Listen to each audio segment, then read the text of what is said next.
우리 생윤아들 정말 수고 많았습니다. 오늘 정말 잘하셨고요. 제 앞에 총평 강의가 있는데요. 이거 잠깐 한번 들어보시고 오늘 1번부터 바로 해석을 시작하기는 할 텐데 주어진 제한된 시간 내에 이렇게 설명하는 것이 좀 더 효율적이겠다라고 생각하는 그 부분들은요. 제가 문제, 제시문, 선지 그대로 있는 것보다는 제 방식으로 좀 적용해서 설명을 드릴 테니까 그런 것들을 좀 이해해 주시면서 함께 들어봐 주세요. 그럼 1번부터 바로 시작해 보도록 하겠습니다. 1번 문제는 언제나처럼 윤리학의 분류에 관한 문제입니다. 발문 확인해 볼게요. 가나 윤리학의 핵심 과제로 가장 적절한 것은? 이라는 발문에 가번에서 강조하고 있는 것은 도덕적 용어들의 의미 분석, 도덕적 추론의 타당성 검증, 논리적인 분석의 주된 관심이라는 점에서 메타윤리학이라는 것을 잘 알 수 있었고, 나번은 윤리학이 도덕 이론이나 원리를 적용해서 우리 삶의 다양한 영역에서 발생하는 윤리 문제에 대해 적용을 해서 해결을 하는 것, 이게 주된 관심이다라는 점에서 규범윤리학, 실천윤리학 이라는 것을 알 수가 있었습니다. 그러니 규범적인 성격을 크게 토대로 해서 실제 문제의 해결에 주안점을 두고 있다라는 점을 특징적으로 잡아주시면 되겠다라는 말씀입니다. 그런 점에서 저 4번 선지를 먼저 보여드리겠습니다. 4번 선지에서 나를 두고 현실의 도덕 문제에 대한 구체적 해법을 모색하는 것이다 라고 했는데요. 바로 이 포인트가 나 제시문의 두 번째 줄이 이야기하고 있는 윤리 문제들에 대한 해결 방안을 제공하는 데 주된 관심을 둔다라고 했습니다. 그러니 규범적인 틀 안에서 이론규범 윤리학이 연구한 것을 실제 문제에 적용시키는 그런 규범 윤리학, 실천 윤리학이라고 하는 부분에 연결된 이 4번 선지가 정답이 되겠습니다. 그래서 정답 체크하고요. 나머지는 왜 틀렸는지 빨리 점검해 보겠습니다. 가번. 포인트는 이거죠. 1번 가. 다양한 문화권의 관행을 가치 중립적으로 서술한다 라고 했는데 이건 가에게 적절하지 않은 진술일 테고 조금 더 적극적으로 설명해 보자면 기술 윤리학에 가까운 설명이겠다라는 판단이 가능하겠습니다. 자, 그러면 가에 적절하지 않다 정도로 정리를 하고요. 2번 가. 마땅히 추구해야 할 바람직한 삶의 목적을 제공하는 것이다. 이거 역시도 가에는 적절한 설명이 아니다 라고 할 수 있어요. 이걸 또 조금 더 적극적으로 이야기해 보자면 마땅히 추구해야 할이라고 한다면 이건 당위적인 성격을 말하는 것이죠. 저기 밑에 쓰면 안 보일까 봐 여기다 쓸게요. 당위적인 가치를 추구하는 것인데 메타윤리학이라는 것은 그런 당위적인 윤리적 가치를 추구한다거나 바람직한 삶의 목적을 제공하는 것 자체와는 큰 연관이 없겠다, 상대적으로. 그래서 2번 적절한 설명 아니다. 3번 나, 도덕이론에 사용되는 명제의 논리적인 구조를 검토하는 것이다. 나에 적절하지 않다. 좀 더 적극적으로 말하자면 가번에 좀 더 적절하겠다 정도로 마무리할 수 있겠어요. 그럼 5번 선지가 왜 틀렸는지 마무리하면서 정리해 보겠습니다. 가와 나, 모든 사람에게 보편타당한 도덕 규범을 제시하는 것이다 라고 했는데요. 앞선 선지에서 이야기했던 것처럼 이런 류의 지향점은 가번에는 잘 어울리지 않는다. 나번에는 어울릴 가능성이 있다 정도로 마무리가 되겠죠. 가와 나를 엮었으니까 적절하지 않습니다. 그래서 정답 4번 정리됐습니다. 이렇게 스타트를 잘 하셨죠? 그리고 나서 2번으로 넘어가 볼게요. 토론의 핵심 쟁점 문제입니다. 저 실제로 학교에서 학생들하고 이렇게 막 수업하고 얘기 많이 나누고 그러다 보면 토론의 핵심 쟁점 틀렸다고 질문하는 친구들 꽤 있어요. 그러니까 이게 이론적인 배경이 그렇게 어려운 건 아니야 라고 생각하는 거에 비해서 이 문항의 형식상 수월하지 않을 수도 있다는 거죠.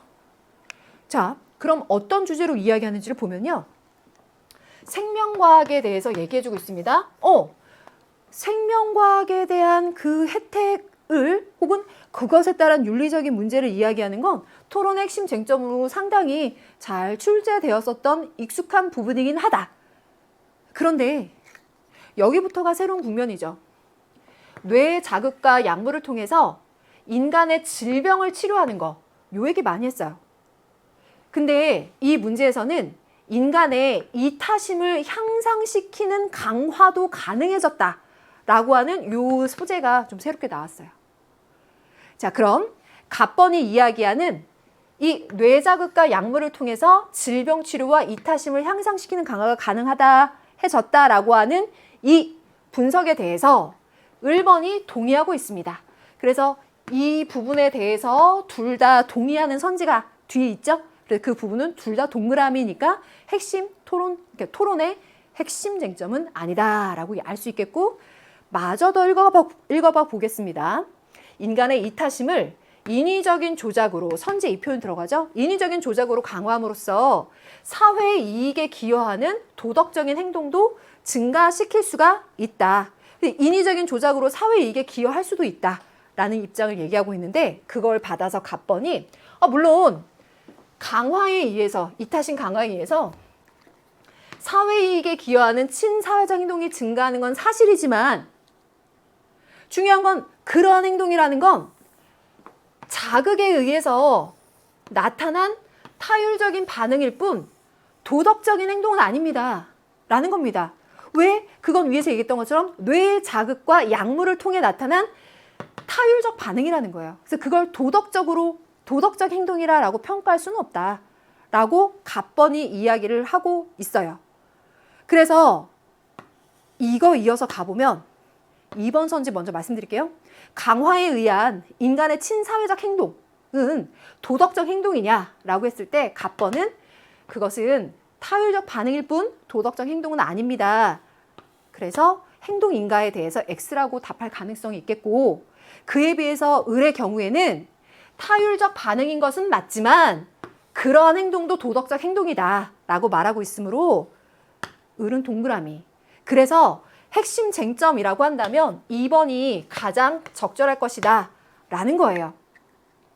그렇다면 정답은 우리가 잘 찾아냈고, 나머지 선지들을 빨리 한번 확인해 보자면, 생명과학의 발달은 인간의 질병 치료에 기여하냐, 맨 앞부분에 둘 다 기여한다 라는 것에 동의했습니다. 세 번째, 인간의 이타심을 인위적으로 향상시키는 방법이 있습니까? 네, 그게 바로 이렇게 뇌자극과 약물을 통해서 인위적 조작으로 가능한 방법이다라고 언급하고 있다는 거죠. 그럼 4, 5번 확인해 보겠습니다. 강화에 의한 인간의 친사회적 행동이 사회적 이익에 기여할 수 있는가? 역시 둘 다 이익에 기여할 수는 있다라고 말하고 있습니다. 그렇다면 5번. 이러한 친사회적인 행동은 자극에 의한 타율적 반응인가? 네, 타율적 반응인 것은 맞습니다 라고 을이 받았기 때문에 이것 역시 둘 다 동그라미였습니다. 그래서 정답은 2번이라는 걸 확인할 수 있었습니다. 수고 많으셨어요. 자, 그럼 3번으로 넘어가 보죠. 3번은 그림의 강연자가 지지할 입장으로 가장 적절한 것은 무엇입니까? 입니다. 그러면 그림의 강연자 문항 형식, 이렇게 제시문이 길게 나왔을 때 이 강연자가 어떤 사상가인지를 특정 짓지 않더라도 제시문의 정보를 통해서 선지와 연결시킬 수 있게 세팅되는 경우가 많았던 점, 그거에 근거해서 우리가 훈련해 왔던 점, 그래서 이번 문항도 역시나 이번에 3번 문항도 그렇게 할 수 있다는 점, 자, 그거 기본으로 깔되 조금 더 적극적으로 이야기해 보자면, 이 제시문은 아리스토텔레스가 시학에서 이야기하는 미메시스, 모방에 대한 이야기라고 해석이 돼요. 그래서 끊임없이 이 모방 이야기가 나옵니다. 그래서 이 모방, 미메시스에 대해서 플라톤, 아리스토텔레스, 저 뒤로 가면 아도르노까지도 이 예술에 대해서 얘기할 때 이 미메시스라고 하는 게 중요한 주제였었잖아요. 근데 우리가 평가 문항에서 자주 접한 문항은 아니죠. 몇 해 전에 연계교재에 실리긴 했었고, 그래서 공부를 해본 적은 있었는데, 이 제시문을 통해서 여러분들이 선지 판단을 잘했는지 한번 판단해 보겠습니다. 그러면 전 포인트를 일단 여기 하나 짚고 가겠습니다. 이 앞부분과 뒷부분을 받아서 이야기할 때 희극과 비극의 차이를 얘기할 때, 희극은 실제 이하의 악인을, 비극은 실제 이상의 선인을 재현하는 것. 그래서 한 가지 명백한 사실은 시인의 인물하는 것은 실제 일어난 일이 아니라 일어날 법한 일을 이야기하는 데 있다 라는 걸로 마무리되고 있는 이 점 생각해 보시면서 1번 선지부터 판단해 볼게요. 1번, 예술가는 악한 인간의 성품을 묘사해서는 안 된다. 묘사할 수 있습니다. 지금 얘기했던 것처럼 실제 이상의 선인을 재현할 수도 있지만 실제 이하의 악인을 재현할 수도 있거든요. 물론 위에 있는 이야기도 이것과 연결되는 전제가 될 수 있는 얘기입니다. 그래서 저는 포인트가 되는 이 부분 짚어서 신속하게 1번 아니다라고 했고요. 만약에 여기에 조금 고민한 친구들이라면 플라톤에게서 그 이데아를 모방해야 된다라는 그런 것들이 아마 머릿속에 복잡하게 작용을 하면 1번을 바로 답하지 못하고 좀 고민했을 수도 있을 거는 같아요. 재심은 기반에서 판단하는 게 중요했죠. 두 번째, 예술작품 속의 인물에 대한 도덕적 구분은 불가능하다. 그렇지 않다. 여기서 얘기했던 것처럼 선인, 악인 내 구분이 가능하지요. 세 번째, 예술작품 속 인물이 현실의 인간과 유사할 수는 없다라고 했는데요. 유사할 수 있겠죠. 실제 이하의 악인이거나 실제 이상의 선인이지만 실제 일어날 법한, 실제 일어날 법한 것을 이야기하는 것이니 유사할 수는 없다라고 할 수는 없습니다. 그럼 네 번째, 예술가는 인간의 유덕함을 작품 소재로 삼아서는 안 된다. 그렇진 않습니다.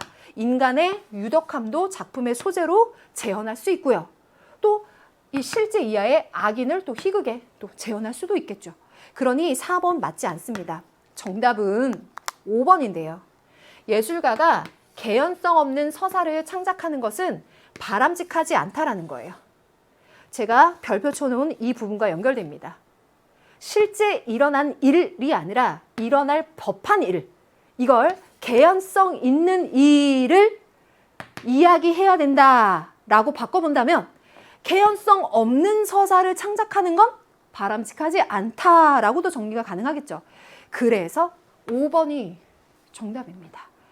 이 제시문 혹은 이 사상가가 누굴까 혹은 다른 사상가들과 또 살짝 섞이면서 고민한 친구들도 있었겠지만 어쨌든 제시문에 있는 정보를 정확하게 선지와 연결시키는 훈련을 강조해왔던 그런 것들을 잘 살렸기를 바라요.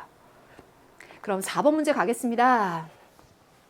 갑을 사상가들의 입장으로 적절한 것은 무엇인가 묻고 있고요. 갑과 을은 삶과 죽음에 대해서 이야기하고 있는 것 같죠? 갑번은 태초에 무언가가 섞이고 변하여 기를 얻었고 이 기가 변해서 형체를 갖게 되었고 또 그 형체가 변해서 생명을 얻게 됐고 그것이 변해서 다시 죽음에 이르게 된다라고 보니 기의 순환에 대해서 얘기하고 있습니다. 그러니 도가 중에서도 장자가 이야기하는 기의 순환과 변화에 대해서 이야기하고 있다라는 것을 알 수가 있습니다. 그럼 1번 생 그리고 병든 죽음 이걸 떨쳐내지 못하게 되는 건 세 가지의 법을 끊지 못하기 때문인 건데 그 세 가지가 탐진치의 이 세 가지다라고 말하고 있습니다. 그러면 이런 인간의 사고 혹은 삼도과 같은 개념을 통해서 석가모니 불교의 입장인 것을 알 수가 있는데 중요한 건 일본에다가 불교를 썼다라고 해서 끝나는 게 아니라 이 안에 들어가 있는 전제가 되는 개념 이 결론을 도출하는 그 논리를 한번 생각해 보자면 늙음, 병듦, 죽음이라고 하는 이 모든 현상과 존재들은 인연생기의 법칙에 근거한다는 거. 그래서 모든 것이 변화한다라고 하는 이 그 모든 결론이 이 인연생기의 법칙 안에 있다라는 거 한 번만 생각해 보시면서 선지 가겠습니다. 1번 갑. 죽음은 기가 흩어진 것이므로 운명으로 받아들여서는 안 된다라고 했는데요. 죽음은 기가 흩어진 것이라고 할 수 있겠지만 중요한 건 운명으로 받아들여서는 안 되냐. 이 부분이 틀렸다고 판단할 수 있겠죠. 장자 입장에서 생각했을 때 불가피하고 불가항력적인 그런 변화, 순환 같은 것, 이 도의 흐름과 같은 것을 운명으로 받아들여 생각할 수 있을 것이므로 운명으로 받아들여서는 안 돼라는 건 맞지 않는 진술이겠다. 2번, 갑, 죽음 앞에 두려움 없이 초연해야 인륜의 도를 완성할 수 있다라고 했는데 죽음에 대한 두려움으로부터 초연할 것을 이야기하는 것은 적절한 표현으로 우리가 학습을 많이 했었는데 인륜의 도라는 건 도가적인 지향점이라기보단 유교적인 지향점임을 알 수가 있죠. 그러니 도가의 전제를 두고 유교적인 지향점을 연결시킨 이 2번 문장은 적절하지 않다라고 뺄 수 있겠다. 그럼 3번 선지 죽음의 참모습을 자각하면 업을 짓지 않고 윤회하게 된다라고 했는데요. 중요합니다. 죽음의 참모습을 자각하고 진리를 깨우쳐야 해요. 그렇게 해서 더 이상의 업을 짓거나 쌓지 않아야 해요. 그런데 그러한 깨달음은 더 이상 윤회를 하지 않는 윤회에서 벗어나게 하는 것이죠. 그래서 계속 윤회하게 되는 것이 아니라 더 이상 그 생로병사를 거듭하지 않게끔 되는 윤회를 벗어나게 되는 것이므로 3번도 불교적인 지향점으로 적절하지 않다. 4번, 열반에 이르기 위해서는 삶과 죽음의 의존관계를 부정해야 된다라고 했는데 불교의 지향점은 열반에 이르는 것, 3번에서 이야기한 윤회를 벗어나는 것 맞습니다. 그런데 중요한 포인트는 삶과 죽음의 의존관계를 부정이라고 했는데요. 아니요. 여기서 의존관계라는 건 아마 이 인연생기의 법칙과 관련해서 생각해 볼 수 있을 법한 표현 아닐까요? 삶이 있기에 죽음이 있겠죠. 그러니 삶과 죽음이라고 하는 것은 하나의 원인과 또 결과로서 연관관계를 가질 수 있다라는 점을 생각해 보면 삶과 죽음의 의존관계를 부정해야 되는 것이 아니라 그걸 깨달아야 되는 것이라고 할 수 있겠습니다. 그럼 정답은 자연스럽게 5번으로 귀결이 되는데 갑과 을을 함께 엮었을 때 도를 얻는다라고 표현했어요. 갑이 생각하는 도는 무의자연의 도, 그 변화와 순환일 것이고 을이 생각하는 이 도라고 하는 것은 모든 현상과 만물은 인연생기의 법칙에 의해서 연관되고 모두 변화한다라는 그 도, 깨달음이겠죠.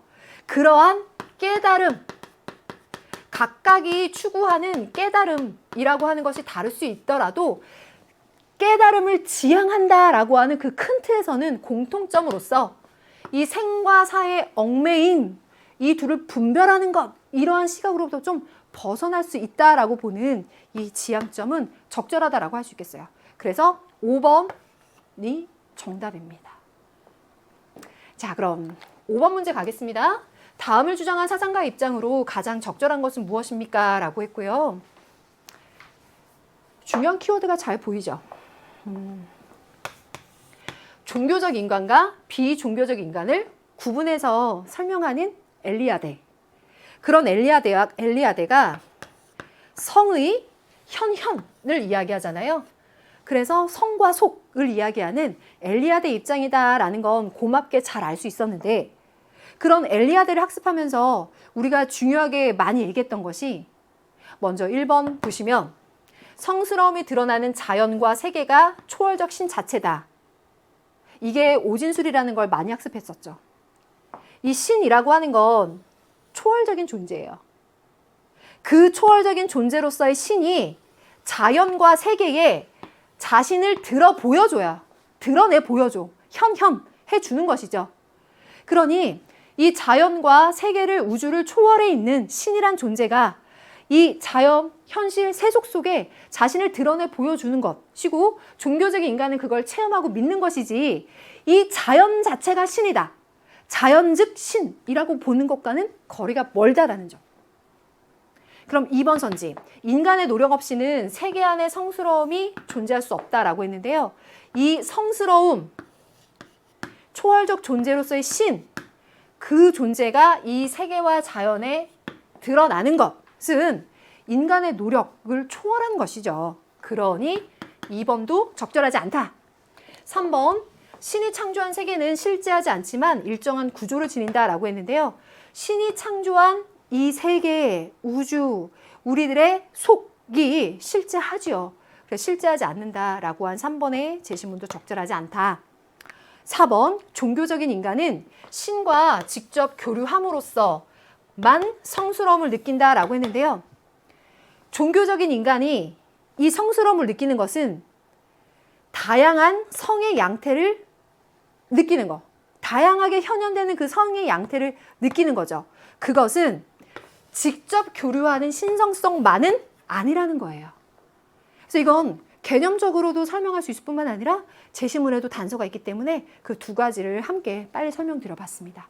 그래서 4번도 맞지 않다라는 걸 알 수 있었고 5번 선지 갑니다. 종교적인 인간은 세속적인 공간에서도 성스러움을 체험할 수 있다. 네, 그 성스러움을 세속적인 공간에서도 그 성이 현현되는 것을 체험하는 것. 그게 종교적 인간들의 특징이었죠. 그래서 성의 현현, 성과 속, 엘리아데의 입장을 잘 정리해주는 5번을 체크하시는 거였어요. 첫 페이지 이렇게 클리어했고요. 이제 다음 페이지 6번 가겠습니다.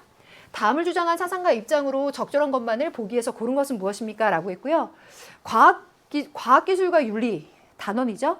거기서 하이데거와 야스퍼스의 문항으로 이 앞에 그 모의평가에서 꽤 오답률이 높았죠. 그래서 이번 수능에는 요나스 차례였네요. 그 하이데거와 야스퍼스를 그대로 낸 것이 아니라 요나스의 책임 윤리를 갖고 여러분들이 학습을 했는지 한번 다시 물은 것 같아요. 포인트를 짚어보자면 현대 기술에 의해서 나타난 문제점들이 있어요. 그런 문제점들을 해결하기 위해서 새로운 윤리를 요청한다라는 거예요. 그러면서 바로 책임 윤리를 이야기하게 되죠. 그 책임 윤리가 윤리적인 범주를 어떻게까지 확대하는지를 이제 선지를 통해 물어볼 겁니다. 기억 선지 가겠습니다. 일상적 관계에서는 호혜적 책임이 성립되지 않는다. 왜일까요? 일상적인 인간관계, 인간들과의 관계 속에서는 상호 간의 책임이 성립되고 존재할 수 있겠죠.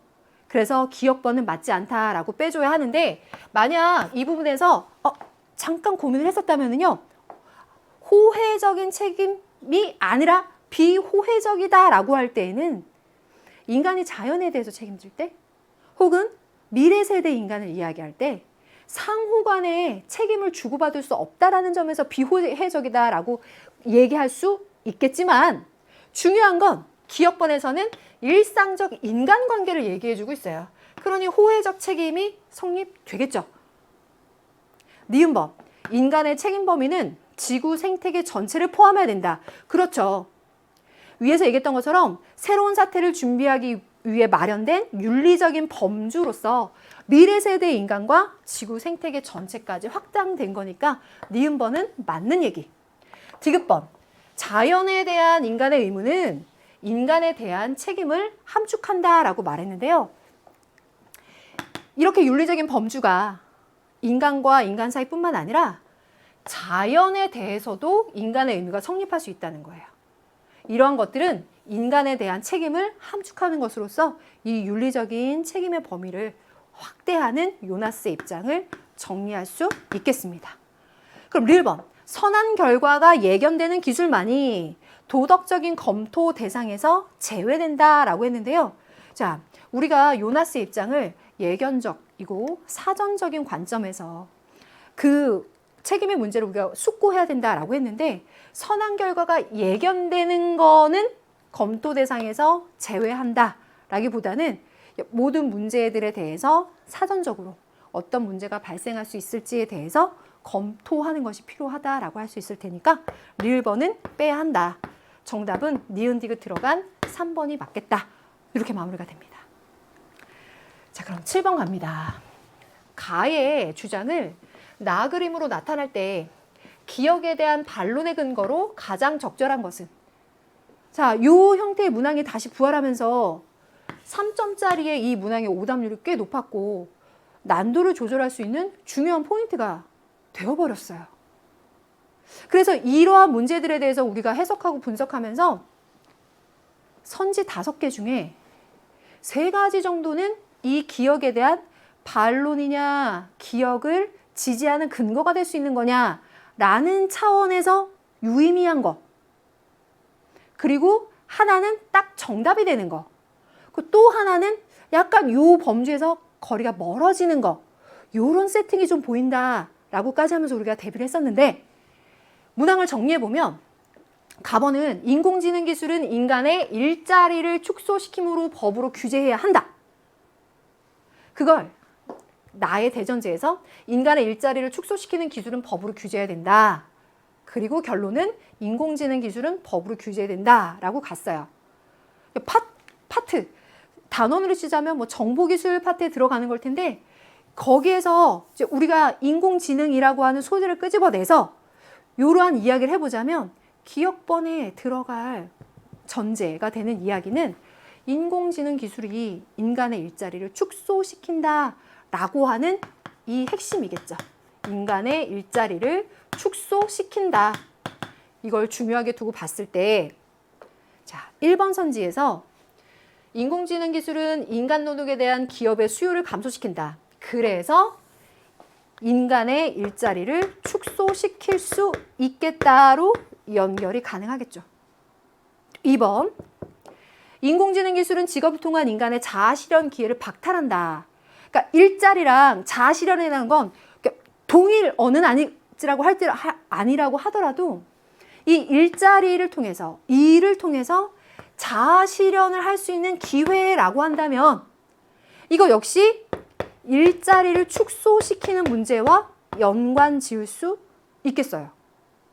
자, 그럼 1번과 2번의 선지는요, 지금 기억번의 반론이 아니라 기억번을 지지할 수 있는 근거 혹은 그와 유사한 입장에 가까워요.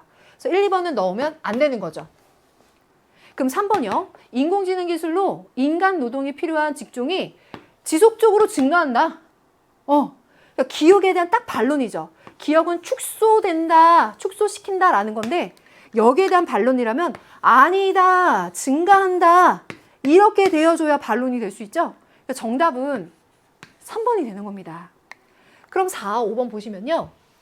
인공지능 기술은 인간 노동 대부분을 자동화 기기로 대체시킬 수 있다. 그렇다면 축소시킬 수 있겠네요. 연관되는 내용이야. 그럼 5번이요. 혹시 5번을 두고 또 고민하셨을지도 모르겠어요.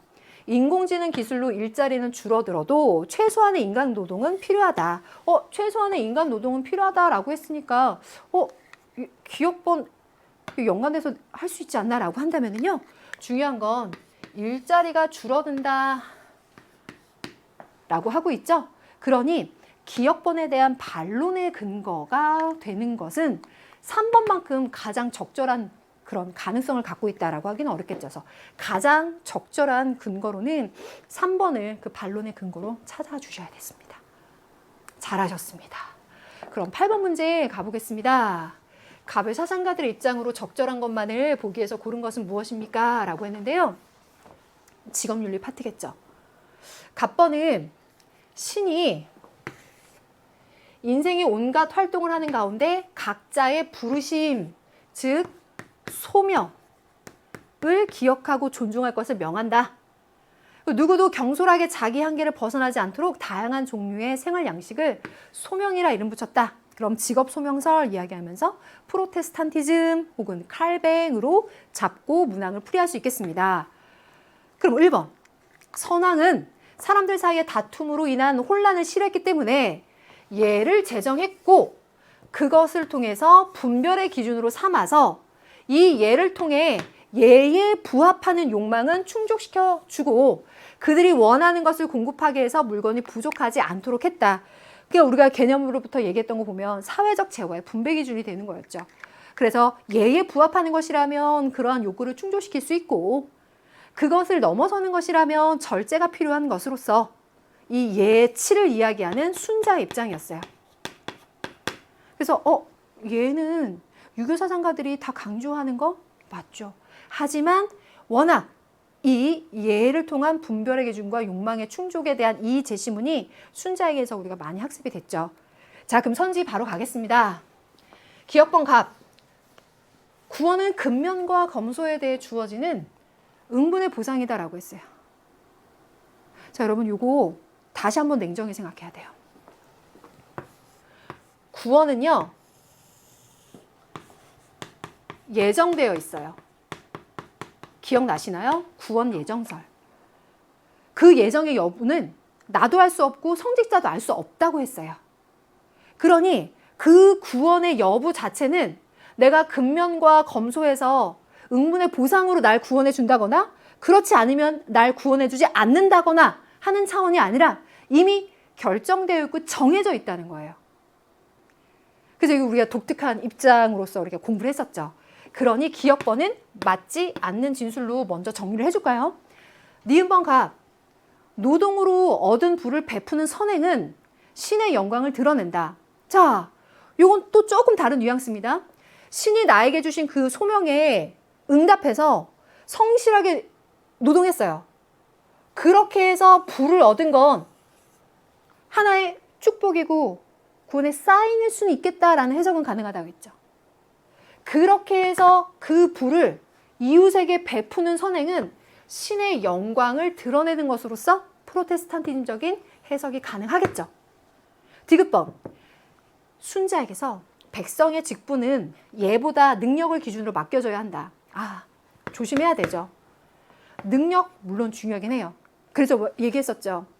신분이 낮지만 능력과 예를 갖추었다면 그를 등용할 수 있다라고 하는 그 얘기가 이어져 나오잖아요. 그런 학습이 되다 보니 능력이 중요하긴 하지라고 생각할 수 있지만 중요한 포인트는 예보다 예와 능력을 갖춰야 되는 거죠. 예보다 능력이라기보다는. 그래서 예라는 것이 중요하기 때문에 디귿번 맞지 않는 진술이고, 리을번 노동을 통한 정당한 이익의 추구는 권장될 수 있다. 넓게 물어봤네요. 고대와 근대를 넘나드는 이 두 사유를 함께 정리해 줄 수 있는 건 노동을 통해서 정당하게 이익을 획득했어요. 그건 권장될 수 있다. 왜? 갑번의 경우에는 하나의 구원의 징표와 같은 것으로 본다거나 그것을 베푸는 선행을 통해 신의 영광을 드러낼 수도 있는 종교적인 관점에서 접근할 수 있고요. 순자의 입장에서는 예에 부합하는 정당한 욕구 충족이나 이익의 추구, 권장, 인정할 수 있겠죠. 그러니 리을번 맞는 진술이어서 니은번과 리을이 들어가는 요 4번이 정답이 되겠습니다. 잘하셨습니다. 그럼 9번 갑니다. 가불병 사상가들의 입장을 나그림으로 표현할 때 A부터 D에 해당하는 적절한 진술만을 보기에서 있는 대로 고른 것은 무엇입니까? 라고 했고, 자연과 윤리 문항입니다. 자연과 윤리 문항이 이건 그냥 패턴이에요. 대개는 아래 문항에 앉아 있어요. 그렇죠? 근데 이렇게 9번처럼 위에 올라간 문항을 보면서 새롭네 라고 하면서 문항을 풀긴 했는데 상대적으로 그래도 너무 어렵지 않게 자연과 윤리를 잘 해결할 수 있지 않았을까 싶어요. 지금 갑을병이라고 하는 법례를 보시면서 먼저 갑을병 사상가가 누구인지 빠르게 정리해보죠. 결정적인 단서를 주죠. 이성이 없는 존재자들은 단지 수단으로서 상대적 가치만 갖지만 모든 이성적 존재자들은 수단으로서 만이 아니라 항상 동시에 목적으로 대우받아야 해 라고 하면 칸트죠. 1번은 경제적 이익에 바탕을 둔 보존 체계는 오로지 절망적이다. 그래서 대지 공동체의 필수적인 수많은 요소들을 절멸시키는 경향이 있으니까 경제적인 가치로만 보지 말고 그것을 온전성, 안전성, 신미성을 모두 고려하면서 통합성과 안정성에 기여할 수 있는지 판단해라 라고 보는 레오폴드. 병번은 고통과 쾌락을 느낄 수 있는 능력은 어떤 존재의 고통을 다른 존재의 동일한 고통과 평등하게 계산하기 위한 요구의 전제 조건으로 이야기하는 싱어입니다. 야, 여기까지 너무 잘 하셨을 거예요. 그럼 바로 선지 가보겠습니다. 자, 이 법례 판단을 하는 방법 우리 훈련을 많이 했었죠? 자, 좀 효율적으로 신속하게 그래도 해볼게요. 핵심 짚어가면서. 기억번 A. 도덕적 행위 주체성은 도덕적 지위 결정의 유일한 요일이다 라고 했어요. 자연과 윤리 문항 자체가 도덕적 지위를 갖는 존재는 어느 존재까지인가? 그 근거는 무엇인가를 묻는 게 핵심 주제예요. 그런데 여기에 그 핵심 근거로 도덕적 행위의 주체성이라고 한다면 도덕적인 행위를 주체적으로 할 수 있는 존재라는 거죠. 이건 인간이 이성적인 사유 능력을 바탕으로 도덕적인 행위를 할 수 있다라는 점에서 인간이라는 존재가 도덕적인 지위를 결정하는 데 있어서 그 유일한 요건을, 조건을 갖추고 있는 해석으로 접근할 수 있겠죠. 그러니 도덕적 지위를 갖추려면 도덕적인 행위 주체성이 있어야 해. 그게 유일한 조건이야. 간단히 이렇게 명쾌하게 이렇게 얘기해 보자면 이건 인간 중심주의자인 칸트 많이 이야기할 것이고 탈인간 중심주의자인 두 사람은 동의하지 않을 것입니다. 그러니 A번의 법례처럼 갑만의 입장인가요? 라고 한다면 갑만의 입장이 맞습니다. 라고 들어갈 겁니다. 그럼 니은번 B, 동물의 고통에 대한 동정심은 도덕적인 의무에 어긋나지 않는다라고 했어요. 자, 이걸 병만의 입장인가요? 라고 물었습니다. 일단 병은 쾌고 감수 능력이 있는 동물에 대해서 우리가 동정심을 갖고 그들을 도덕적으로 고려하는 것, 도덕적 의무에 어긋나지 않는다라고 말할 것입니다. 그렇다면 병만의 입장인가요? 나머지는요? 라고 묻는다면요. 우리가 여기서 진위 판단을 하는 데 있어서 어떤 사상가까지 진위 판단의 범주로 끌어들일까를 조금 현명하게 생각해 볼 필요가 있어요. 문장 안에서 동물의 고통에 대한 동정심이라는 표현으로 언급하고 있다면 칸트에게서 이 진위 판단을 하기에 적절한 언급이 되는 거죠. 칸트가 동물의 고통에 대해서 우리 인간이 동정심을 갖는 것, 오래 키운 동물에 대해서 또 고마움을 갖는 것, 이런 것들은 동물에 관련한 간접적인 의무로서 어긋나지 않는다라고 할 가능성이 있겠죠. 그러니까 동물에 대한 직접적 의무가 아니라 동물에 관련된 간접적인 의무로서 동물의 고통에 대해서 동정심을 갖는 건 어긋나지 않아. 칸트도 긍정의 대답을 할 가능성이 있는 선지가 되기 때문에 니은번은 병만의 입장인가요? 라고 하는 법례에 맞지는 않는다는 거죠.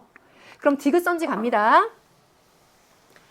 쾌고 감수 능력이 있는 모든 존재에 대한 종차별주의는 부당하다라고 하면서 을과 병만의 공통 입장 맞나요? 라고 물었습니다. 맞습니다. 쾌고 감수 능력이 있는 모든 존재라고 한다면요. 센티언스 빙, 쾌고 감수 능력이 있는 동물을 얘기하겠죠. 뭐 싱어한테 쾌고 감수 능력이 있는 동물, 없는 동물 이렇게까지 해서 공부하긴 했지만 명쾌하게 얘기해주고 있네요. 쾌고 감수 능력이 있는 모든 존재, 그러한 동물이라면 이거 지우고 갈게요. 동물이라면 우리가 그들에 대해서 도덕적인 고려를 해야 된다. 싱어의 입장으로 적절할 것이고요. 을의 입장으로 봤을 때에도 자, 이 생명 공동체 안에서 인간과 그 구성원들이 평등한 그 구성원으로서 설명된다는 점. 또 이런 쾌고 감수 능력이 있는 뭐 동물들, 뭐 새 같은 것들을 이야기하면서 이런 것들이 생명적 권리가 있다. 혹은 뭐 철학적인 가치가 있다라는 표현을 한다거나 존속할 권리가 있다. 이런 언급들이 나오는 것들을 우리가 부분적으로 체크해서 공부한 적이 있었죠.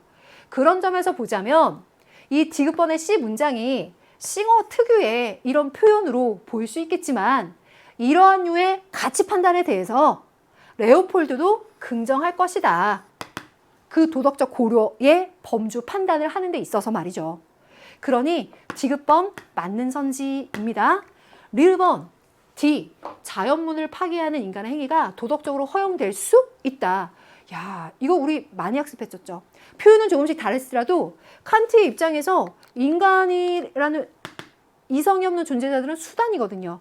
그렇다면 그런 수단이 되는 존재들을 파괴하거나 이용하는 것이 허용될 수 있겠습니다. 또 싱어의 입장에서도 동물에 대해서 우리가 쾌고 감수 능력을 고려하고 존중해야 된다라는 이야기하겠지만 자연물을 파괴하는 인간의 행위가 비용 대비 혜택에 있어서 인간에게 큰 이익을 주고 다른 존재들에게 뭐 그 피해나 뭐 고통 같은 것들을 최소화할 수 있다면, 근데 더군다나 자연물이라고 하게 된다면 범주가 상당히 넓어지게 되죠. 그러니 이 싱어의 입장에서 이 부분에 부정하지 않겠죠. 부정하지 않겠죠. 또 레오폴드의 입장에서도 자연물을 파괴하거나 그것들을 경제적인 가치로 보거나 하는 데 있어서 전체 온전성, 안전성, 신미성을 해치지 않는 범위 내에서 이것이 이루어진다면 허용할 수 있다라고 할 수 있을 테니 갑을 병의 공통 입장으로 리을번도 들어간다라고 정리할 수 있겠습니다. 그러니 4번이 정답이 되겠습니다. 자, 9번까지 클리어했고 10번 가겠습니다. 갑을 사상가들의 입장으로 적절한 것만을 보기에서 고른 것은 사회계약론이네요. 각각 어떤 사상가인지 먼저 판단해 보겠습니다. 갑번, 자연은 신이 세계를 창조하여 다스리는 기획이다. 이 자연은 인간의 기회로 모방하여 인공적인 인격을 만들어낼 수 있다. 이것이 국가라고 불리는 위대한 리바이어던이다. 리바이어던 나와서 뭐 홉스다 바로 생각하실 수도 있고 앞문장 같은 것은 잘 나오지 않던 문장이긴 하지만 우리가 지금까지 기출을 통해서 왜 우리 아티피셜 퍼슨 얘기하면서 인공적, 인위적 인격으로서 리바이어던 이야기하는 홉스의 관점을 열심히 공부했었죠. 또 1번은 사람들이 사회에 들어가는 목적은 재산을 안전하게 향유하는 것. 이를 위한 주요한 수단이 사회에서 확립된 법. 그래서 최초의 실정법이라고 하는 것은 입법권을 확립하는 것. 이게 로크의 입장이었죠. 그럼 홉스와 로크를 두고 기억선지 가보겠습니다. 갑, 홉스, 절대군주는 모든 인간의 사회계약 체결과 이행을 강제한다라고 했는데요. 표면적으로만 보면 절대군주가 갖고 있는 막강한 권력이 눈에 보이실 수도 있겠으나 자, 우리 요 점을 짚어봐야 되겠죠. 이 문장 안에 사회계약의 체결이요. 이 사회계약의 체결은 시민사회, 그러니까 구성원들이 하는 건 말이에요. 인민들, 구성원들이 하는 것이기 때문에 사회계약의 체결 혹은 계약의 주체 혹은 계약의 당사자는 이 인민들이고 절대군주, 리바이어던이라고 하는 건 계약의 주체나 당사자가 아니었어요. 그래서 이 구성원들이 자발적으로, 그러니까 동의에 의해서 자발적으로 사회계약을 체결하는 것이고 그러한 그 구성원들이 계약의 주체이자 당사자가 되는 것이지 절대군주가 사회계약의 체결을 강제하는 것이 아니다. 또한 절대군주는 계약의 주체나 당사자 역시도 아니기도 하고요. 그래서 기억번 맞지 않는 걸로 먼저 하나 정리해 줄까요? 시민들의 자율적이고 자발적인 동의와 합의의 문제였습니다. 니은번 갑, 사회계약 이후에 군주와 시민은 자연법을 준수해야 된다라고 했습니다. 자, 자연 상태에서는 정의 불의의 구분이 없을 정도로 혼란스럽지만 이 자연 상태에서 자연법을 인식하고 사회계약을 체결한 상태가 된다면, 사회계약 이후가 된다면 군주와 시민은 이 자연법을 준수하고 계약을 이행하는 것이 정의롭겠죠. 그렇지 않으면 불의가 되죠. 그래서 계약 이후에 자연법을 군주와 시민은 자연법을 준수해야 된다. 그 자연법 이행을 위한 계약, 그 계약의 이 국가, 리바이어던, 네, 그것에 따른 어떤 우리가 합의한 바들을 준수해야 되는 것들이 연결될 테니까요. 그래서 니은번 맞는 진술이겠다라고 정리해 줄 수 있겠습니다. 그럼 디귿번, 자연 상태는 어떠한 불평등도 없는 대체로 평화로운 상태이다. 로크가 생각했을 때 자연 상태가 비교적 평화로운 상태, 대체로 평화로운 상태라고 언급 많이 했었죠. 또 하나의 중요한 포인트는 어떠한 불평등도 없느냐라고 하게 되면은요. 로크가 생각한 자연 상태에서의 개개인들은 힘과 능력의 차이가 있을 수 있습니다. 그것에 따라서 노동의 결과가 다를 수 있고 그 노동의 결과에 따라 각자의 소유권의 차이가 있을 수 있습니다. 그것은 소유권의 차이 혹은 소유권의 불평등, 서로 균일하거나 평등하지 않은 소유권의 결과를 갖는 상태가 될 수도 있다는 거겠죠. 그렇다면 자연 상태는 어떠한 불평등도 없다라는 것은 적절한 진술이 아니겠구나 라고 빼줄 수 있겠습니다. 그럼 리을번 자연 상태의 모든 인간은 동일한 자연권을 지닌다. 모든 동일한 이렇게 들어갔더라도 긴장하지 말고 큰 맥락에서의 뜻을 보자면 자연 상태에서의 그 구성원들이 갖고 있는 인간들이 갖고 있는 이 천부적인 자연권, 자유롭고 평등하다라고 하는 점에서 리을번 맞는 얘기겠구나라고 판단하고 4번을 정답으로 찾을 수 있겠네요. 잘하셨습니다. 중요한 문제들이 곳곳에 들어갔네요. 그럼 두 번째 페이지도 이렇게 클리어하고 세 번째 페이지 11번 문제 가겠습니다. 갑을 사상가들의 입장으로 적절하지 않은 것은 무엇입니까? 라고 했는데요. 혹시 이 강의를 지금 생윤러들, 오늘 수능 본 생윤러들 외에 후배들이 오늘 이후에 공부하면서 또 보게 된다면요. 제가 1번부터 10번까지 추가적으로 해서 강의에서 알려드리고 가르쳐드릴 게 너무너무 많아요. 11번도 역시 그래요. 그래서 자료를 잠깐 첨부하긴 했는데 그런 것까지 길게 이 시간 제한된 시간 내에 길게 말씀은 못 드리지만 그런 것까지 알려드릴 테니까 한번 보세요. 갑과 을을 보면서 동양사상 가겠다라는 생각은 잘 했을 거고 갑을 읽다 보니 대장부가 나와서 유교네, 맹자네 잘했을 텐데 을을 읽다 보니 또 대장부가 나오는 거예요. 어머나 또 대장부를 얘기하는 게 누구지? 하고 이 부분에서 혼란을 겪을 수도 있겠어요. 그래서 우리가 얘기했었죠. 자, 동양사상 파트를 가지고 제시문 세팅 자체에서 학생들이 살짝 긴장하게 될 세팅이 가능하고 그러한 문제들은 꽤 이렇게 난도가 좀 올라간다. 그래서 그런 훈련들을 했었죠. 대개는 도가사상인데 쉽게 말하자면 육아의 키워드가 들어가요. 그럼 학생들은 육아의 키워드가 들어갔으니까 이게 육아인가 봄? 이라고 생각하지만 육아가 아니라는 거예요. 유교가 강조하는 그 단어에 대해서 도가가 비판하고 있는 거예요. 비판적인 뉘앙스예요. 그래서 도가의 입장에서 유교의 관점이나 유교의 주장을 비판적으로 바라보는 그 뉘앙스라는 겁니다. 그러니 1번은 유교가 아니라 도가인 게 맞고 도가 중에서도 노자의 입장이에요. 자, 이걸 조금 더 자세히 설명드리겠습니다. 먼저 갑번이 대장부를 뭐라고 얘기했는가부터 말하겠습니다. 뜻을 얻으면 백성과 함께 그 도를 행하고 뜻을 얻지 못하면 홀로 그 도를 행한다. 부귀가 마음을 어지럽히지 못하고 빈천이 행위를 바꾸지 못하고 위세와 무력이 지조를 꺾지 못한다. 이러한 사람이 대장부다. 대장부는 지극히 크고 굳센 도덕적인 기계, 호연지기, 의의를 실천하고자 하는 그런 도덕적인 지향점이 있는 존재겠죠. 그런 도를 지향하려는 존재일 거예요. 유교적인 지향점 잘 보여지죠. 그런데 노자가 이야기하기로는 도가가 이야기하는 도라고 하는 건 무의자연의 도란 말이에요. 말하자면 상덕으로서의 도. 유교에서 이야기하는 거를 도가 입장으로 보자면 하덕이라고 비판적으로 바라보기도 한다라고 우리가 얘기를 했었어요. 그래서 무의자연의 도에 따라 살아야 되는데 그게 사라지니까 덕이 생긴 거야. 그것들이 사라지면서 인의예지가 생겨나면서 이렇게 복잡한 것들이 생겨난 거야. 그러니 근본적인 도를 상실함으로써 그 뒤에 가치들이 계속 따라 나온다라고 부정적으로 보고 있는 거예요. 그러고 보니 얘라는 것은 진실하고 신실한 마음이 얄팍해진 결과야. 혼란의 원인이야.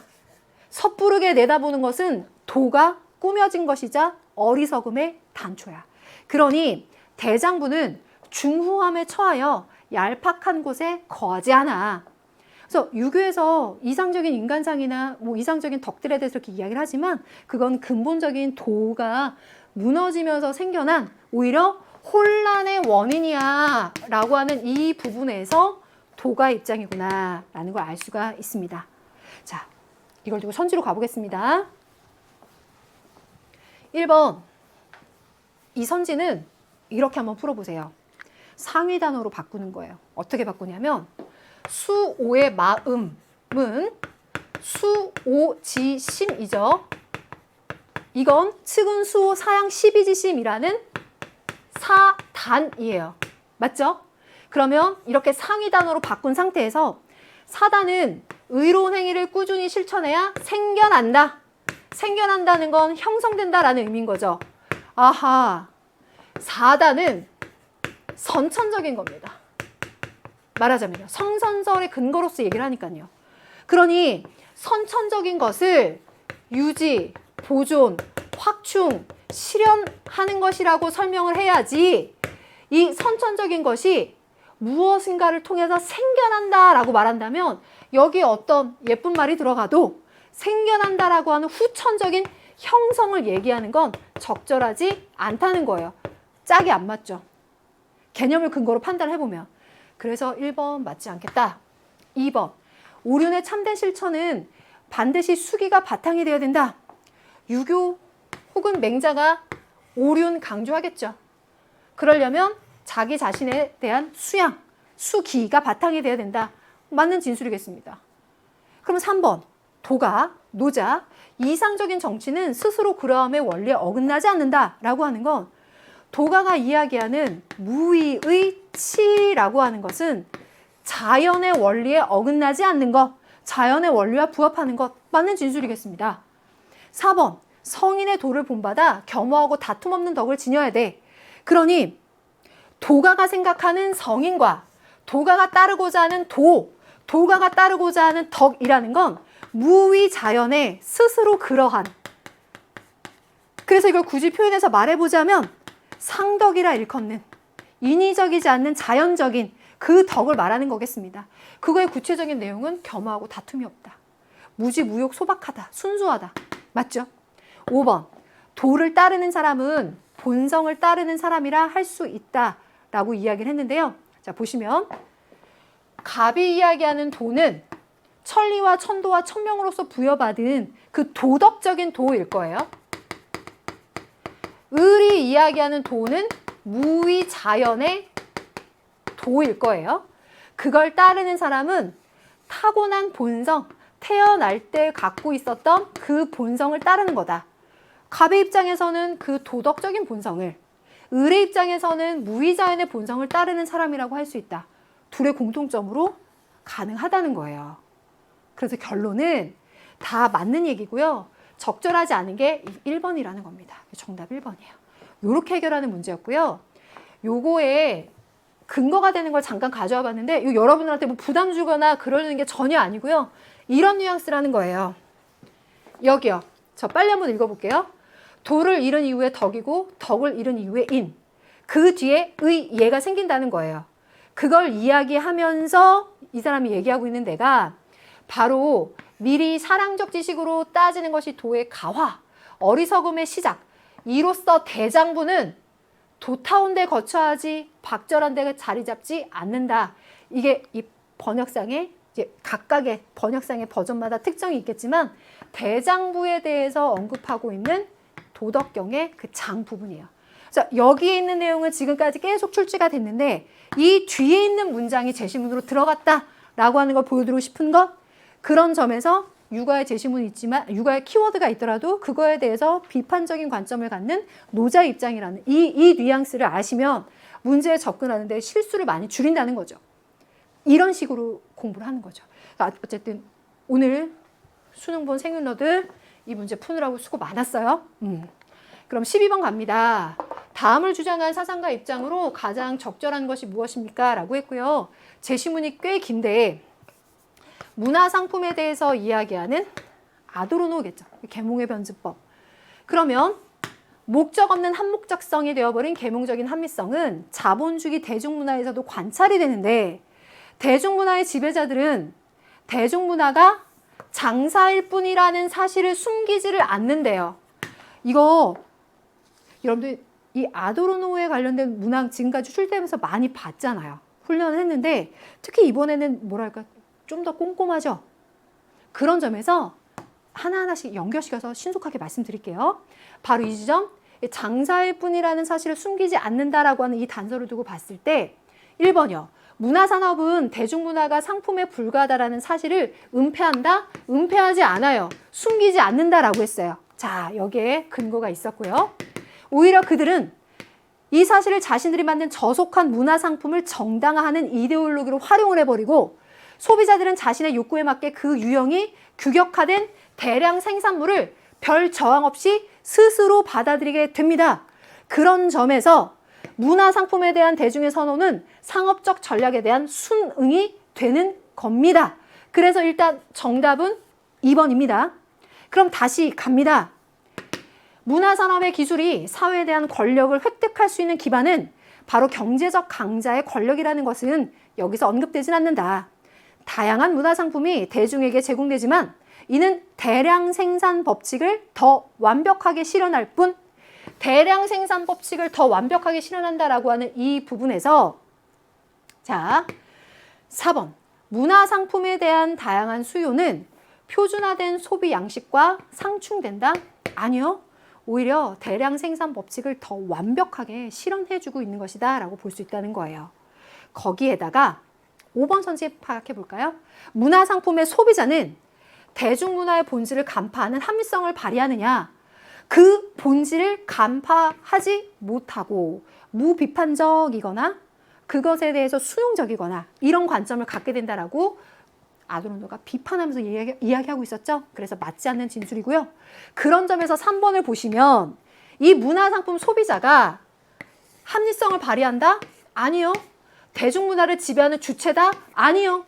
무비판적이고 주체성을 상실한다는 거예요.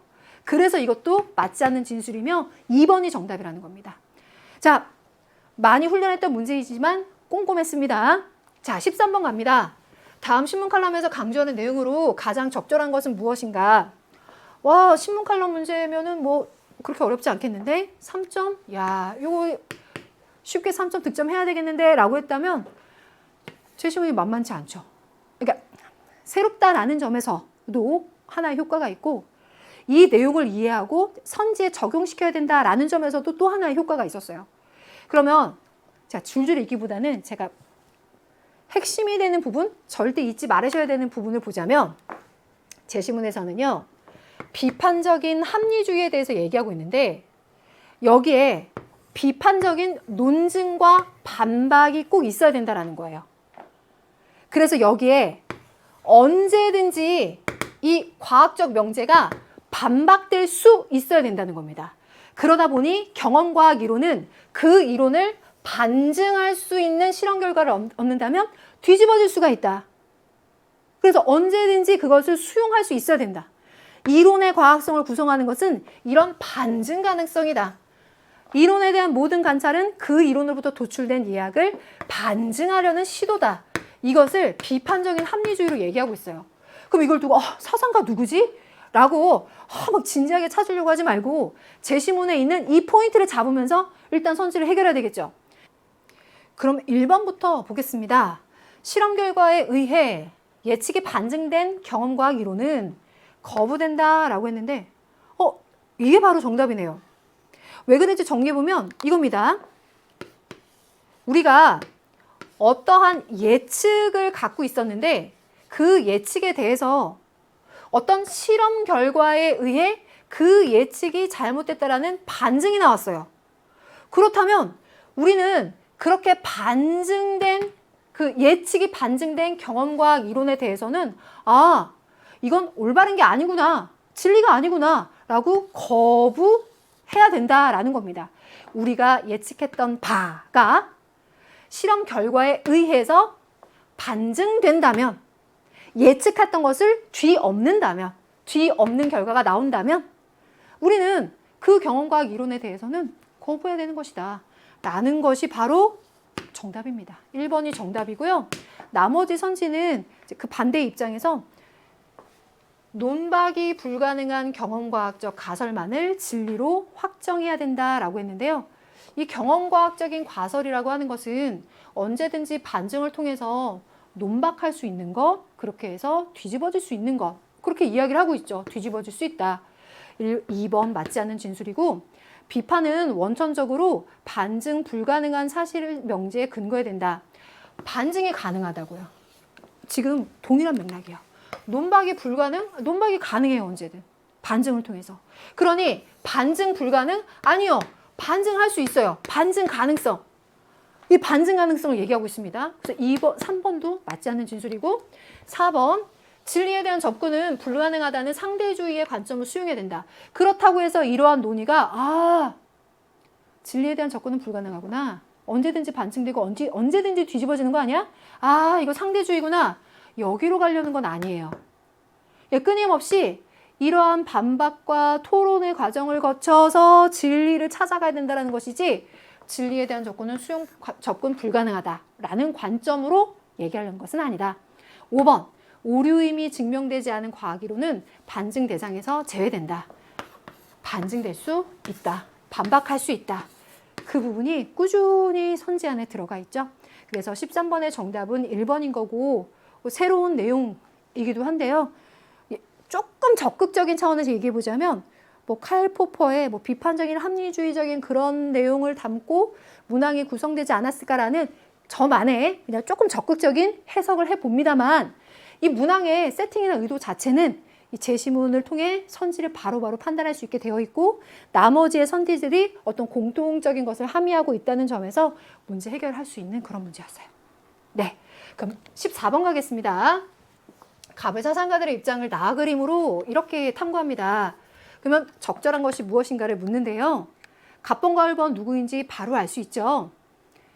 자기 가족의 기본적 필요를 충족하고도 소득이 남는 사람은 이익평등 고래 원칙에 따라 극빈자 구에 기부해야 할 의무가 있다를 얘기하는 것은 해외원주에 대한 싱어의 관점을 이야기하고 있고 을번은 고통받는 사회가 자신들의 문제를 합당하고 합리적으로 관리할 수 있도록 도와서 질서정연한 난 만민들의 사회로 가입시키는 것이다. 롤스가 이야기하는 관점이다 라는 거 알 수가 있는데 기억선지 A 공통적으로 스타트를 하는 부분인데요. 절대빈곤의 문제가 들어갔죠.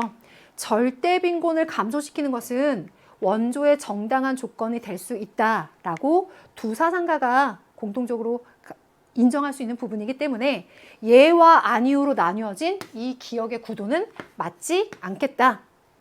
니은번 원조 대상이 기본적인 필요를 충족시켰다면 원조 중단의 근거가 될 수 있겠는가? 그래서 공리주의적인 관점, 세계시민주의적인 관점, 비용대비 혜택 분석 같은 것들 싱어의 입장에서 그 근거로 판단해 봤을 때 원조 대상이 기본적인 필요를 충족시켰고 그 문제를 해결했다면 원조가 중단될 가능성도 근거도 될 수 있겠습니다. 그래서 이건 싱어에게만 물어보는 구도이네요. 니은번 맞는 진술이고 디귿번 B 원조 대상의 고통을 방지하기 위해 원조 주체의 처지 개선이 유보될 수 있는가라고 한다면 방금 얘기했던 것처럼 공리주의, 세계시민주의, 비용 대비 혜택 분석을 해봤을 때 원조를 받아야 되는 그 사람들의 고통이 굉장히 크고 우리가 그것에 대한 원조를 할 수 있는 여건과 능력이 있다라고 했을 때 우리들의 원조 주체의 처지 개선이 살짝 유보되더라도 이러한 유보되는 원조, 그러니까 우리의 처지 개선을 유보하는 행위를 통해서 누군가를 원조를 하고 그 원조를 했는데 그들이 받는 혜택이 내가 내 처지를 개선하는 것보다 훨씬 더 고통을 해결하는 그 효과가 더 크다면 가능하겠죠. 그래서 디귿번 맞는 진술. 리을번은 원조 대상과 원조 대상국 내부의 불평등 감소를 원조의 목적으로 삼는 것은 불가능한가? 아니요. 가능하고요. 중요한 목적이 될 수 있겠죠. 원조 대상국 내부에 불평등, 자유, 인권 등이 평등하게 보장되지 못하는 문제. 이런 문제를 갖고 있는 불리한 여건으로 고통받는 사회를 원조를 통해 적정 수준의 체제로 진입시키는 거. 원조 목적이 되는 거니까. 그래서 리을번 X 정답은 니은 디귿 들어가는 3번이 정답이다. 이렇게 정리되네요. 잘하셨습니다. 15번 갑니다. 또 바로 롤스가 다시 한번 나옵니다. 원초적인 입장은 그 입장에서 도달된 기본적인 합의가 공정함을 보장해주는 적절한 최초 상태. 바로 이 때문에 공정으로서의 정의라는 명칭이 생겨난다. 롤스 입장이죠. 을은 국가에 관한 우리의 결론에 따르면 강요, 절도, 사기 등으로부터의 보호와 같은 최소한의 기능에 그 역할이 국한된 최소 국가만이 도덕적으로 정당화된다라는 노직의 입장입니다. 우리가 많이 학습했었던 이런 제시문을 통해서 선지는 뭘 물어보려고 할까? 기역번, 갑. 무지의 베일 속의 개인들은 원초적 입장에서 합의를 하는 당사자들입니다. 그렇다면 이 무지의 베일 속의 개인들은 자유롭고 평등한 인격의 주체로서 계약에 들어가는 거죠. 합의에 들어가는 거죠. 그래서 이 사회계약론에서 이야기했었던 것들을 고도로 추상화시켜서 이 원칙을 도출하려고 했었던 그런 롤스의 이론적인 관점에서 봤을 때 이러한 원초적 상태에 있는 베일 속의 개인들은 자유롭고 평등한 인격체로서 합의의 주체가 됩니다. 그렇다면 그렇게 자유롭고 평등한 인격체로서 도덕적인 주체인 인간들은 상호 신뢰를 할 수 있는 기반을 만들어줍니다. 그래서 그 상호 신뢰의 기반 아래에 이 상호 협동을, 상호 이익을 위한 협동체로서의 그 사회를 구성하기 위한 합의와 계약을 할 수 있는 것이며 우리가 여기에서 합의하고 계약한 내용들이 이행될 것이다 라는 또 신뢰가 있을 수 있는 것이죠. 그러니 갑에 있었던 그 내용을 스타트로 그 상태에 있는 개인들은 자유롭고 평등한 인격체인 거고 그런 인격체, 도덕적인 인격체들이 상호 신뢰할 수 있는 기반을 형성하고 그것에서 공정한 협의를 할 수 있는 계약을 하고 합의를 하고 그거 합의된 내용이 이행되고 실현될 것이다라고 하는 믿음이 있는 그런 상태다라고 하는 것이 로이스에게서 이어지기 때문에 제가 이런 방식으로 설명을 드렸어요. 기역, 니은은 맞는 문장입니다. 네. 디귿번 을, 노직으로 가겠습니다. 오직 최소국가에서만 개인의 소유 권리가 존재할 수 있다. 요거는요. 이렇게 한번 생각해 보세요. 지금 노직이 이야기하는 건 개인의 소유 권리가 어떻게 하면 정당하겠는가에 대한 그 정당성의 논의를 할 수 있죠. 정당한 소유 권리와 정당하지 않은 소유 권리에 대해서 그의 기준에 의해서 이야기할 수 있을 텐데 디귿번의 문장 자체를 보시면 그냥 개인의 소유 권리, 말하자면 소유권이라고 하는 것이 꼭 최소 국가에서만 생겨나느냐라는 겁니다. 노직이 이야기했을 때에는 최소한의 기능에 국한된 최소 국가가 도덕적으로 정당화되고 이 안에서 역사성의 원리와 비정형적인 원리를 따랐을 때 정당한 소유 권리를 인정할 수 있다라는 논의로 갈 수 있지만 그런 것들까지 가지 않더라도 기본적으로 개인의 소유 권리, 소유권이라고 하는 건 최소 국가가 아닌 곳에서도 생겨날 수 있고 또한 자연 상태를 생각해 보시면 어때요? 자연 상태에서도 소유권은 발생하죠. 존재할 수 있죠. 소유권은 존재합니다. 그러니 오직 최소 국가에서만 그 소유권이 존재할 수 있다라고 하는 것은 노직의 입장으로 적절하지는 않겠다라고 뺄 수 있다는 거예요. 또 리을번 정의의 원칙이 보장되는 기본적 권리는 제한될 수 없다라고 했는데 자 여기에서 결정적으로 롤스를 한번 떠올려 보면요. 롤스 입장에서는 기본적인 권리, 기본적인 자유들은 평등하게 보장되어야 되는 것이 맞지만 만약에 그들이 상호 충돌하게 될 경우에는 그 내부에서 그 안에서 제한될 수 있다라는 가능성도 언급을 하죠. 그러고 보면 갑과 을로 엮여있는 리을 선지에서 이런 기본적인 권리가 제한될 수 없다라는 것은 맞지 않는 진술이겠다. 맞는 건 기역과 니은의 짝, 요 1번만이 맞겠다라는 걸 해결할 수가 있었습니다. 잘하셨습니다. 그럼 마지막 페이지로 갑니다. 갑을병 사상가들의 입장에서 서로에게 제기할 수 있는 비판을 나 그림으로 이렇게 표현을 합니다. 자, 이 갑을병의 사상가들이 누구인가를 판단을 하는데 제시문은 전형적으로 우리가 많이 학습한 사람입니다. 갑의 경우에는 오직 보복뿐만이 형벌의 질과 양을 명확하게 제시한다 인데요. 응보주의적인 관점에서 형벌을 이야기하되 보복법, 동회보복주의를 이야기하는 칸트의 입장입니다. 저는 임의적으로 여기에 쓸 테니까 이 부분을 이해를 해주세요. 반면 을은요. 일반 의지, 공동의 이익을 지향하는 일반 의지의 지도를 받아야 되는데 만약에 법을 어긴 범죄자는 조국의 구성원이 아니라 공공의 적이다 라고 말하는 루소죠. 그에 비해 병은 베카리아의 입장에서 종신노역형의 효과를 얘기하고 있죠. 이렇게 정리할 수 있겠습니다. 가불병을 이렇게 정리를 잘 해봤고요. 이 내용을 두고 3원형 비판 문제 해결해 보겠습니다. 먼저 1번이요. 사형은 살인범의 자발적인 행위에 대한 응보적 형벌임을 간과한다 라고 칸트가 루소에게 주는 비판이다 라고 했는데요. 자, 일단 칸트는 살인범의 자발적인 행위에 대해서 책임을 묻는 사형이라는 형벌이 정당하다, 정의롭다 라고 언급할 겁니다. 그렇다면 루소는 이 점을 간과할 것인가가 이 문항에서 관건이었죠.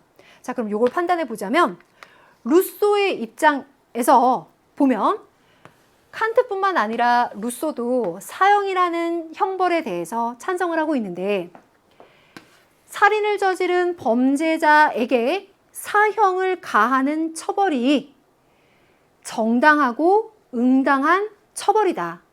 응당이 정의로운 처벌이다 라고 보는 그런 관점에서 자, 루소가 사회계약론인 것도 물론 맞지만 사회계약의 당사자로서 우리 구성원이 되는 우리 인간들은 천부적인 인권과 생명권을 지니고 있는데 이것을 침해한 살인범의 행위에 대해서 사형이라는 형벌과 처벌을 가하는 것이 응당하고 응당 정의롭고 공정한 처벌이다 라고 보는 점을 루소도 간과하지는 않을 것이다 라고 본다는 거예요. 그래서 우리가 칸트는 의무론적 윤리설을 이야기하는 그 입장에서 응보주의, 동해보복주의를 이야기하고 루소는 사회계약론을 이야기한다. 이렇게 하는 기본적인 내용이 있으되 사형을 찬성하는 칸토와 루소의 이 두 사상가의 이 공통적인 입장에서 보자면 살인범에 대해서 사형이라는 형벌을 가하는 것이 응당하고 응당한 정의다. 공정성을 실현하는 것이다. 라고 본다는 점. 그래서 1번은 비판의 구도로 적절하지 않다라고 정리되는 것. 2번 B입니다. 루소가 칸트한테 살인범에 대한 사형은 정의를 실현하는 형벌임을 간과한다. 똑같은 맥락이에요. 살인범에 대해서 사형을 하는 것은 정의를 실현하는 형벌인 거예요. 루소 그렇게 생각하겠죠? 같은 맥락에서 그렇다면 칸트는 그걸 간과할까요? 칸트가 그 점을 간과하진 않습니다. 칸트도 역시 살인범에 대해 사형을 하는 것이 정의를 실현하는 것입니다. 정의를 실현하는 형벌입니다를 인정할 것입니다. 3번 C와 E. 베카리아에게서 두 사람에게 나가는 비판인데 사형은 개인이 국가에 양도한 생명권을 국가가 침해하는 형벌임. 여기서 생각해 보시면 개인이 국가에 양도한 생명권 이 부분 생각해 보시죠.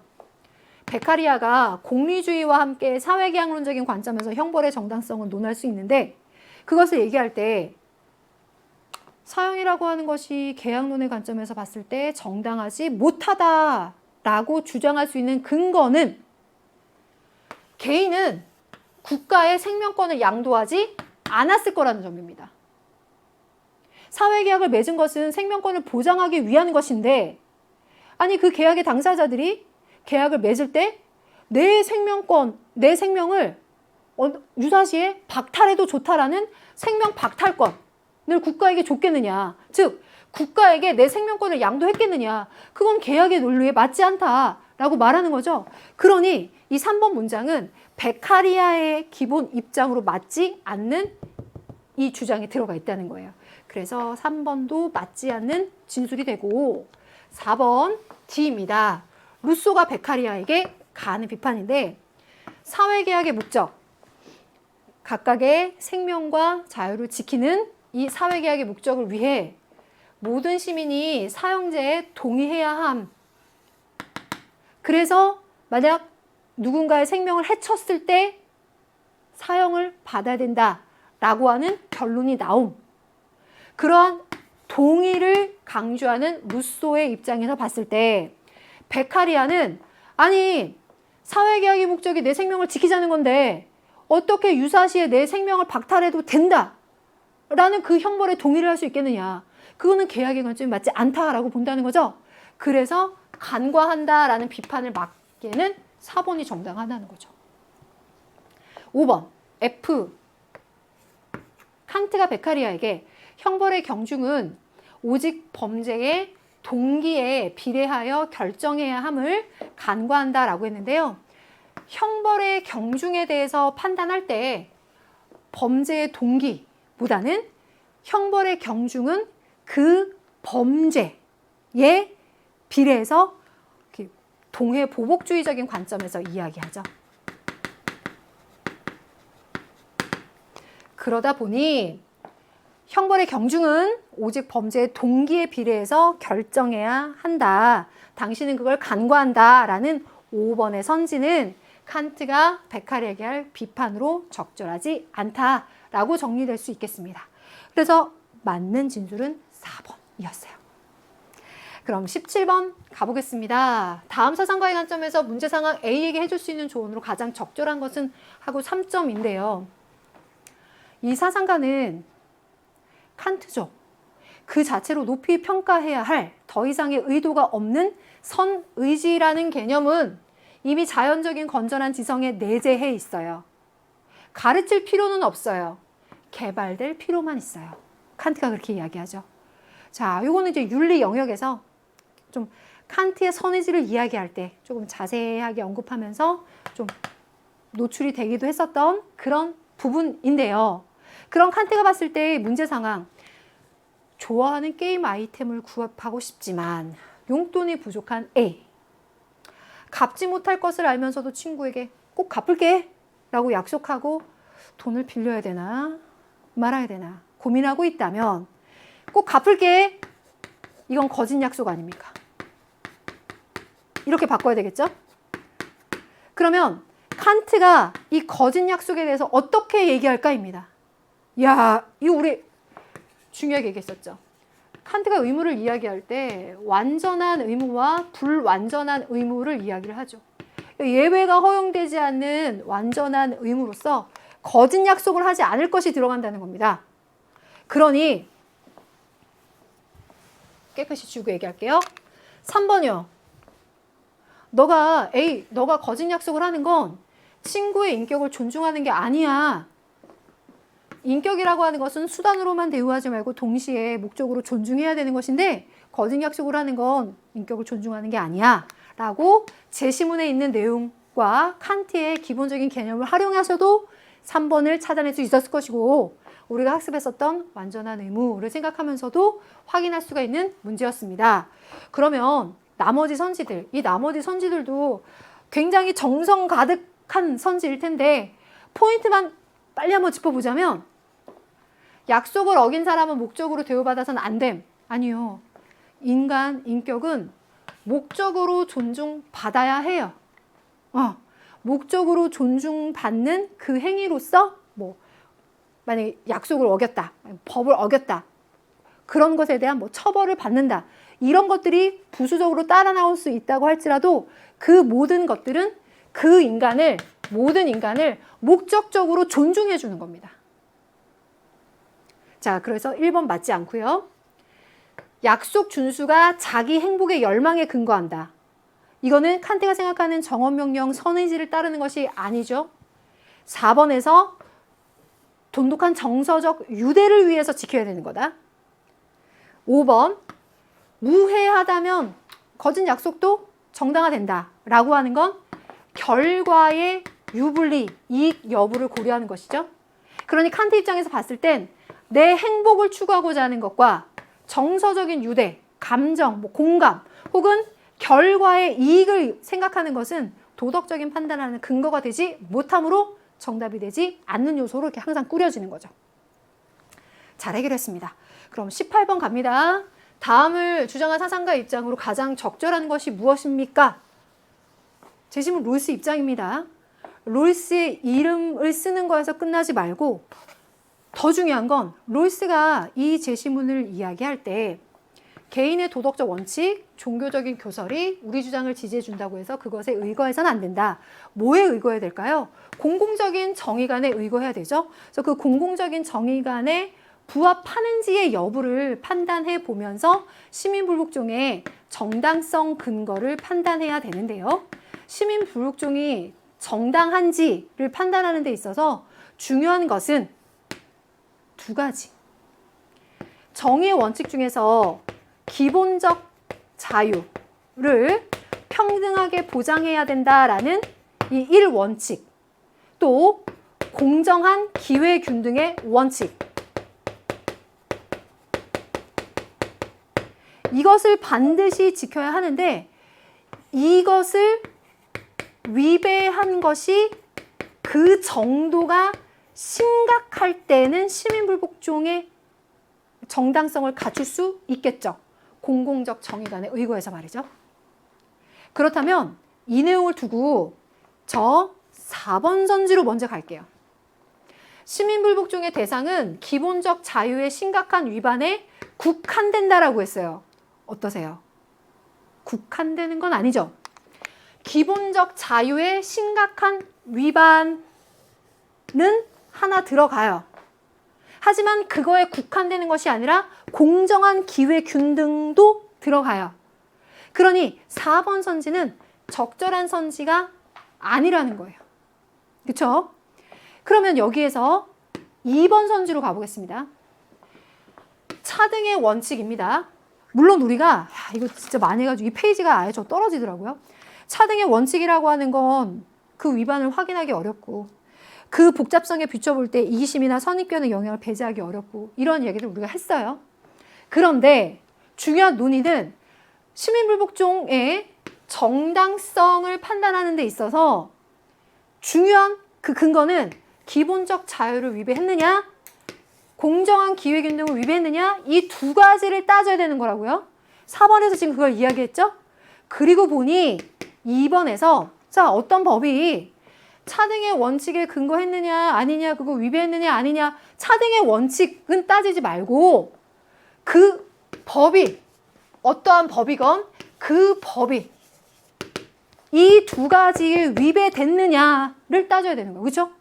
그렇다면 더 중요한 포인트를 다시 한번 얘기하면 차등의 원칙에 근거한 법, 차등의 원칙에 부합하는 법, A라는 법이 있다고 치자. 그런데 그 법이 기본적인 자유를 평등하게 보장해야 된다는 것에 심각하게 위배되거나 혹은 공정한 기회 균등의 원칙에 심각하게 위배된다면 불복종의 대상이 될 수도 있겠죠. 그러니 2번이 정답이에요. 그래서 아마 가장 고민하셨을 부분을 재심문에서 4번 먼저 설명하고 그걸 통해서 2번 설명하는 걸로 제가 준비해봤어요. 요렇게 2번을 조심히 깔끔하게 봐주시면 되겠고요. 그럼 나머지 선지 보겠습니다. 1번, 소수자가 지닌 정의관은 불복종의 근거가 될 수 없다. 자, 작년 올해 가장 핫한 것 중에 하나다라고 우리가 짚었던 부분이죠. 다수의 정의감이라는 공공적인 정의감을 다수의 정의관으로 많이 듣다 보니까 다수의 정의관에 근거해야지 소수는 안 돼. 이렇게 생각하면 안 됩니다. 그 다수의 정의관이라는 게 공공적인 정의관, 공통의 정의관 이런 것들로 근거해서 이 소수가 지닌 정의관이라고 할지라도 그것이 공공적인 정의관에 근거할 수 있다면, 부합할 수 있게 된다면 시민불복종의 근거가 될 수 있고, 그래서 그것들은 다수자로 하여금 다시 한번 숙고를 할 수 있게끔 할 수 있는 거겠죠.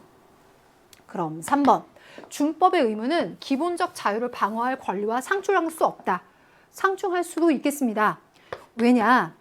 기본적인 자유는 평등하게 보장받고 나의 기본적인 자유를 그렇게 지키고 방어해야 할 권리가 있을 수 있겠습니다. 그런데 내 기본적인 자유를 침해한 어떤 법이 그 부당성이 아주 심각하지 않다면 우리는 그 법을 지켜야 할 의무가 있다라고 했죠. 그러니 내가 기본적인 자유를 방어할 권리가 있기는 하지만 내 기본적인 자유를 침해하는 어떤 법이 있지만 그 법이 그 부당함과 불의의 정도가 심각하지 않다면 준법을 하는 것이 더 중요한 경우도 있을 수 있으므로 이것이 상충할 수 없다라는 진술은 적절하지 않다. 5번 양심적인 거부 그리고 또 시민 불복종이 되는 것 그리고 또 구분해서 설명할 수 있는데 양심적인 거부에 대해서 국가가 규제한다면 이건 시민 불복종의 대상이 될 수 없다라고 했는데요. 이 양심적인 거부일지라도 이것이 공공적인 정의관에 의거해 봤을 때 정당성을 확보할 수 있다면 그러한 정당성을 확보한 양심적인 거부에 관해서는 그걸 규제하는 국가의 규제는 시민불복종의 대상이 될 수도 있겠습니다. 그래서 정답은 2번이다. 이렇게 정리가 됩니다. 자, 그럼 19번 갑니다. 다음을 주장한 사상가 입장으로 적절한 것은 무엇입니까? 라고 했는데요. 이 제시문에서 공민적인 체제에 나와서 낯설다 생각했을지 모르겠는데요.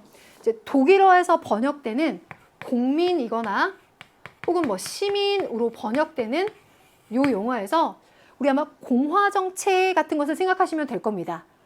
칸트라는 얘기예요.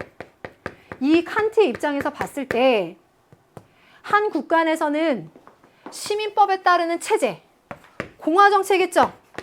그래서 공화정체를 유지해야 된다. 또 국가 간 관계로 가자면 국제법에 따른다.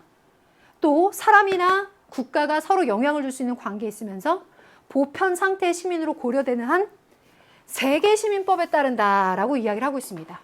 그래서 이 영구 평화 끝에 부분 보면서 칸트겠구나라는 생각은 많이 하셨을 텐데 그런 칸트의 영구 평화론의 관점에서 봤을 때 1번 선지 시민법 체제가 한 국가의 대내적 정치 제도를 지정할 수는 없다?